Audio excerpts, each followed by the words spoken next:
একটা লাউকে টিকানোর জন্য আমাদের কত কষ্ট করা লাগে, যারা গাছ লাগায় তারাই এই কষ্টটা বুঝতে পারবে। লাউ যাতে ভোমরায় নষ্ট করতে না পারে সেজন্য এখানে ফেরামন ফাঁদও লাগানো হয়েছে, বাট কোনো প্রকারের কাজ হয় নাই। গাছ লাগানোর পর থেকে গাছের মধ্যে অনেক করা হয়েছে, সব করা যদি টিকতো তাহলে লাউ খেয়ে বিলিয়ে শেষ করতে পারতাম না, এত পরিমাণের লাউ হয়েছিল। শেষে এই পদ্ধতিটা ইউজ করলাম, ব্যাগিং পদ্ধতি। সেখানে প্রতিটা লাউয়ের করার মধ্যে ব্যাগ বেঁধে বেঁধে দিয়েছি। এই যে আমাদের ফেরামন ফাঁদ, এই ফাঁদের মধ্যে কত এই যে ফেরামন ফাঁদ এখানে লাগানো হয়েছে, দেখো এটার মধ্যে কি পরিমাণের ভোমরা ঢুকেছে। আগেও এই টালের মধ্যে আমি মিষ্টি কুমড়া চাষ করেছিলাম, যেই পরিমাণের মিষ্টি কুমড়া হয়েছিল বলবো এই ভোমরার জন্য কিছু কিছু মিষ্টি কুমড়া খেতে পেরেছি, আর বেশিরভাগই নষ্ট করে ফেলেছে। ভোমরায় শাল দিলে হয় কি ভিতরে দিয়ে ঠিক থাকে কিন্তু ভিতর দিয়ে পচে যায়, যে তোমাদেরকে দেখাচ্ছি। দেখো এর ভিতরটা কিভাবে নষ্ট করে ফেলেছে।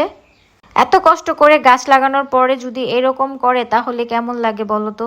এরই ফাঁকে লাইয়ের ডগাগুলাকে একটু টালের মধ্যে শিফট করে দিচ্ছিলাম, এগুলা বেয়ে বেয়ে বাইরে বের হয়ে যাচ্ছিল। তো আজকে এ পর্যন্তই, দেখা হচ্ছে নেক্সট কোনো ভিডিওতে। ভালো